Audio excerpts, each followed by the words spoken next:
جو لوگ سود کھاتے ہیں وہ قبروں سے اس طرح آواز کاٹ کر اٹھیں گے جیسے کسی کو جن نے لپٹ کر دیوانہ بنا دیا.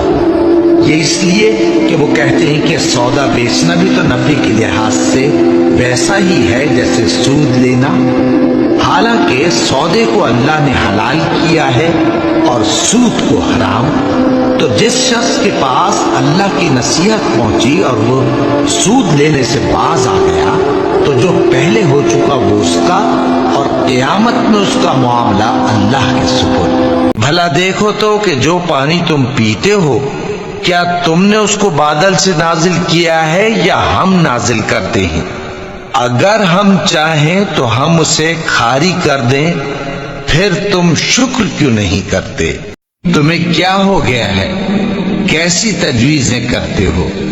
کیا تمہارے پاس کوئی کتاب ہے جس میں یہ بات پڑھتے ہو کہ جو چیز تم پسند کرو گے وہ تم کو ضرور ملے گی؟